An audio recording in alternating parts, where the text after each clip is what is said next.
গতকাল রবিবার 4 জন প্রতিনিধি দেখা করতে গেলেন মাননীয় মুখ্যমন্ত্রীর সাথে। একটাই আবেদন, যারা যোগ্য তাদেরকে আশ্রয় দিতে হবে, যারা অযোগ্য তারা নিপাত যাক। দেখুন, যারা যোগ্য ক্যান্ডিডেট, যারা যোগ্য টিচার, ওদের দোষ কোথায়?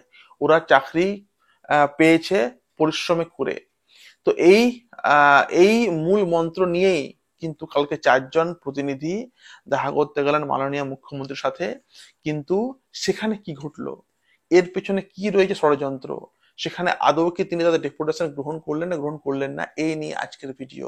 দয়া করে থাকবেন শেষ পর্যন্ত, কেউ স্ক্রল করবেন না, পুরোটা দেখুন, তাহলে আপনারই লাভ হবে।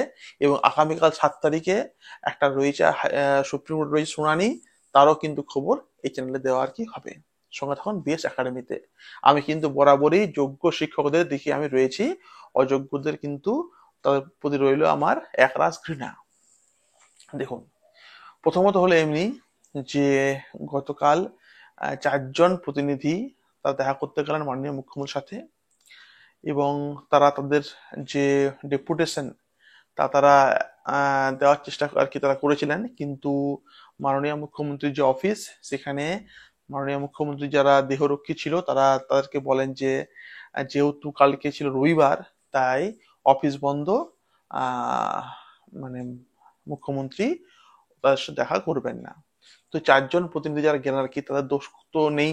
তারা তাদের চাকরি বাঁচানোর জন্য বা নিজেদের এই যে একটা দোষ দেওয়া হচ্ছে তারা অবৈধ, এই দোষ কাটানোর জন্য তারা কিন্তু সেখানে গেলেন। এবং তারা গেলেন ডেপুটেশন দেওয়ার জন্য, কিন্তু তিনি ডেপুটেশন তিনি গ্রহণ করলেন না। তিনি বললেন যে আজকে রবিবার আমি নেব না। এরা একটা মানে প্ল্যান মাফিক তারা আর কি কাজ করার চেষ্টা করেছিল, কিন্তু সেই কাজটা হলো না। তখন তারা কি করেন না, এই 4 জন প্রতিনিধি বলেন যে ঠিক আছে, আমরা তাকে মেল করে দেব, ডেপুটেশন তাকে নিতেই হবে, তাকে আমরা মেল করে দেব। এবং মেল তারা তাকে হয়তো করেওছেন। এইভাবে কালকে তাদের সাথে কিন্তু আর কথাবার্তা হয় যে যে যারা যোগ্য, বলতে 19,000 যোগ্য ক্যান্ডিডেট রয়েছে, এই 19,000 যোগ্য ক্যান্ডিডেটকে কিন্তু যে স্থান ফিরিয়ে দিতে আর কি হবে। ঠিক, যারা অযোগ্য তারা নিপাত যাক, তাদের শাস্তি হোক বা যাই হোক, কিন্তু যারা যোগ্য ওদেরকে কিন্তু কোনো মতে ফেলে দেওয়া যাবে না। কারণ এরা পড়াশোনা করে জব পেয়েছে, এবং সরকার কি করেছে না করেছে সেটা এদের তো কোনো দায় নেই। ওএমআর তো এরা তো আর ওএমআর গ্রহণ করে চাকরি দেয়নি, সেটা সরকার করেছে। সরকার কি না করেছে সেটা নিয়ে এদের কোনো মাথা ব্যথা নেই। তো এই নিয়ে কালকে একটা আন্দোলন হয়েছে, এবং আজ সকাল থেকে প্রচুর পরিমাণে নানা রকম দেখা যাচ্ছে যে শিক্ষক শিক্ষিকারা নিজেদের যে মানে ফরমাইশ বা নিজেদের যে আবেদন, তারা বহু রকম ভাবে তারা কিন্তু চেষ্টা করছে। যাই হোক, এগুলো পার্ট অফ দা কি বলবো মুভমেন্ট।